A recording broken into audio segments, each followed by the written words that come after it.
I didn't deserve this much mistreatment from my own son and his fiancée, but here we are. My name is Alina, 50 years old, and my son Joe, 34, and his fiancée Priscilla, 30, treated me poorly. I thought I raised Joe right, but I was a single mother working in New York City, busting my butt off to ensure he had everything at his disposal. I had Joe at a very young age, so I dropped out of high school to take care of him and earn some income. His father unfortunately passed away 2 months after he was born in a horrific car accident. He was getting diapers for me.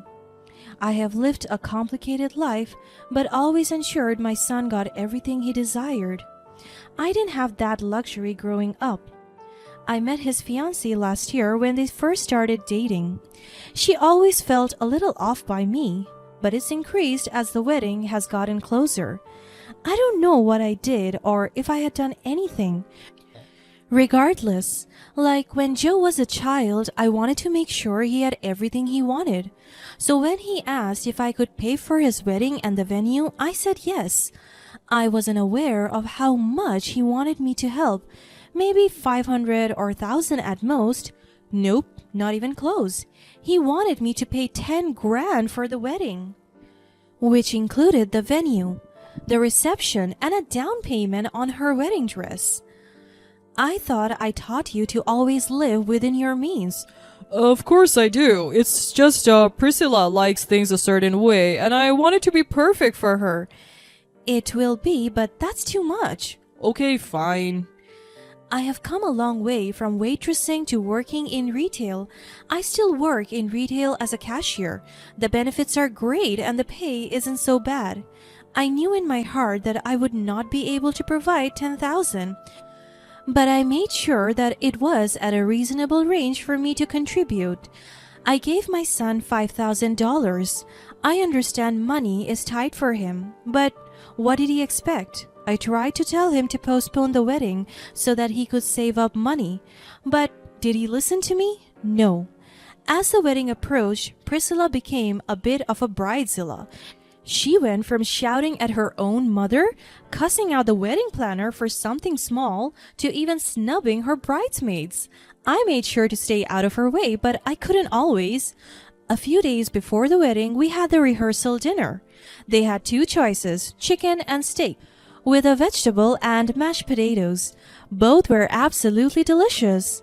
If only I had duck as I asked, everything would be almost perfect. Was that a dig at me? As far as I'm concerned, Priscilla had not asked her parents for money. She depended solely on Joe and me. I think the chicken is good. Me too. I should have kept my mouth shut.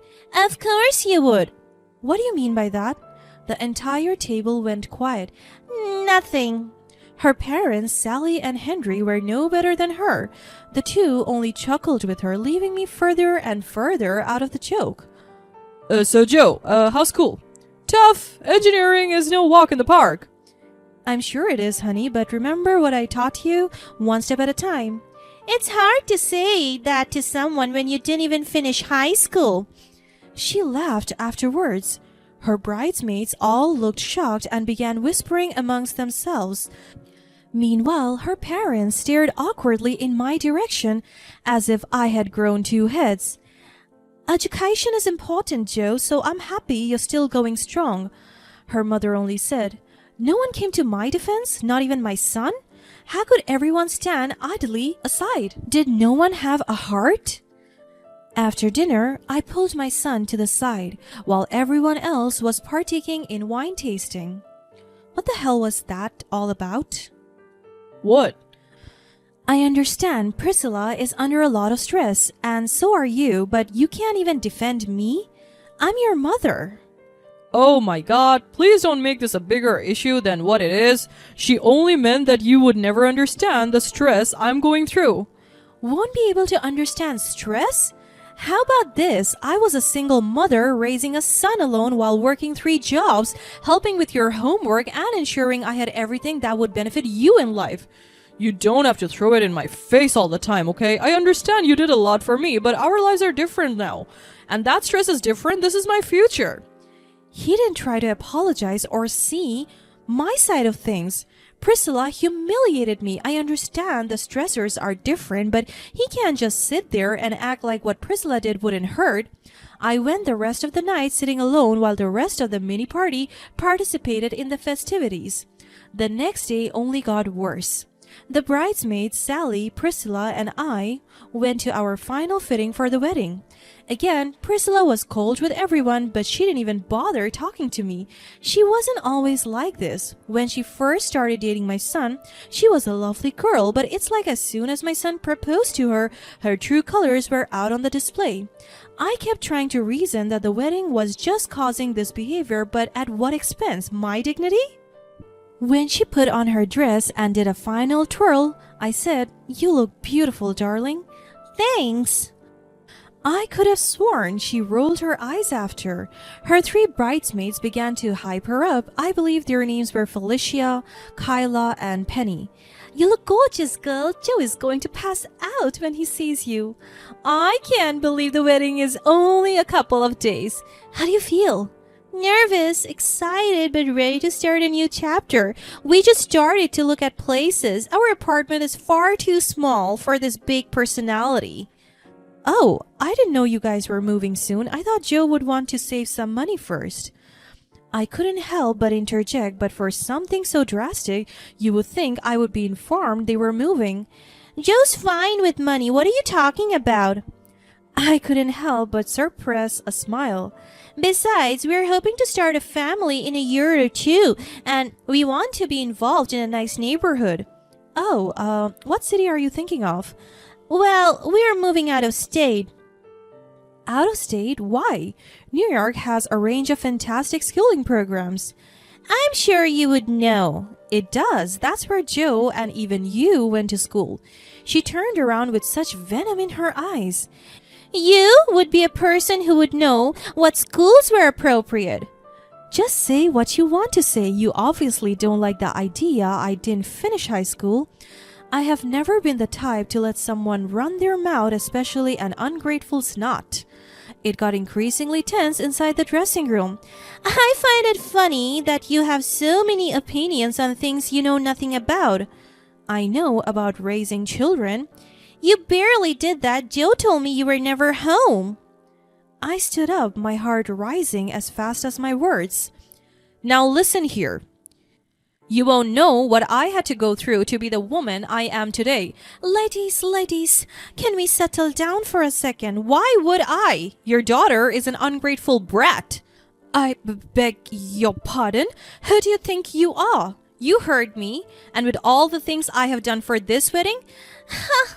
What have you done except intrude into conversations you have no business to be in?" "Please, stop acting as if I had no part. Every penny from my savings account was put towards this wedding. And you can sit there and act like that doesn't mean anything, but I know the truth. It doesn't matter what I do, but a simple thank you would make this all easier to endure." "What are you talking about?" "Don't act like you have forgotten. I have put $5,000 into your wedding, and you still treat me like a peasant." "What? You're a liar."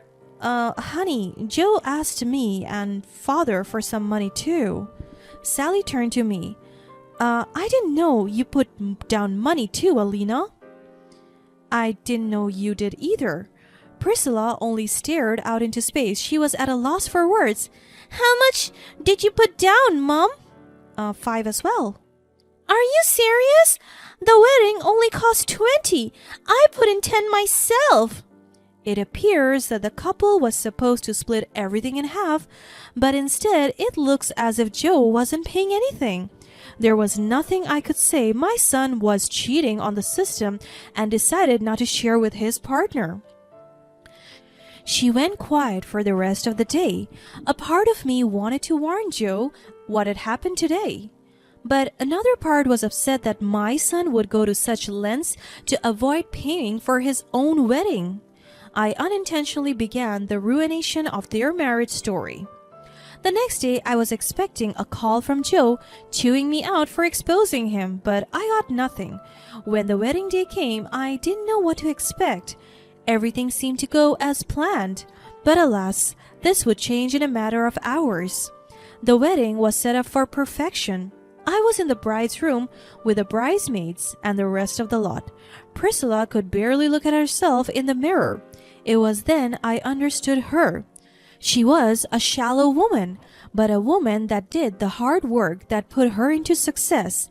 And to meet a man like my son who asked to borrow money from her parents was a no-go in her book. Her blank stare said it all, but somehow she was still here, no longer yelling or cussing anyone out, but just barely hanging in there to stay. "You ready?"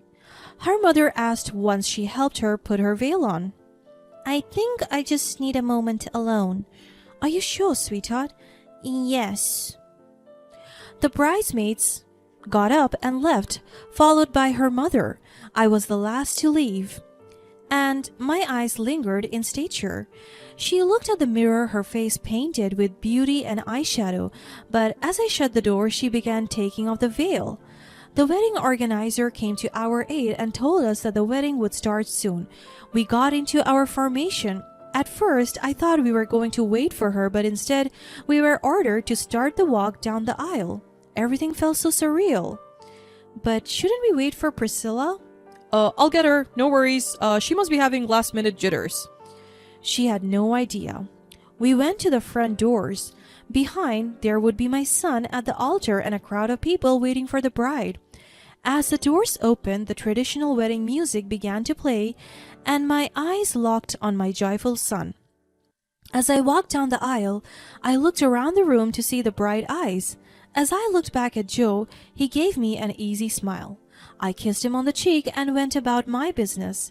Everyone behind me walked down the aisle, and then it was time for the bride. Sally and I took our seats in the front row. Her husband was nowhere to be seen, as he was supposed to be walking Priscilla down the aisle.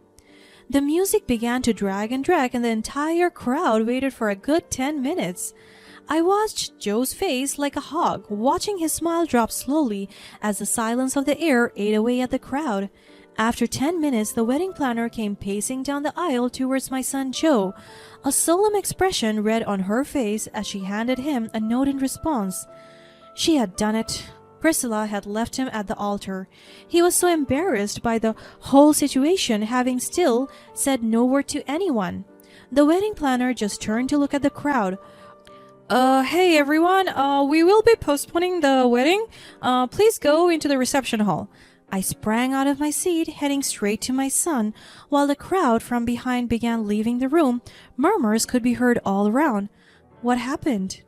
Joe, trying to hold back tears, said, "It's over." He dramatically dropped the piece of paper and left the altar. I picked it up and read the letter. "Dear Joe, I know what you did. And here I thought your mother was using you for money. At least, that's what you have been saying since I met you. Here I am to find out that this whole relationship was a lie. Did she pay for my wedding ring too?" I laughed at that. The ring in question she's referring to was my grandmother's ring. "What's worse was you used my parents' money, something I never wanted. And worse, you made me believe your mother only wanted to be in our lives because of the money you would give her. I find it hard to believe you ever gave her a penny. I'll mail you back the ring. It's over." All this time, he was lying to her about money? Why was he so ashamed of saying he needed help? My relationship with my son had since been estranged. Perhaps it's my fault for his misbehavior, but recently I got a handwritten letter from Priscilla apologizing for her behavior. I don't know if I fully believe her, as she treated me so poorly for unnecessary reasons. Regardless, however, I did appreciate the apology. As of late, Joe is working at a food court at the local mall. He's taking a break from going to school, realizing that sometimes you need to earn the cash to earn the prize.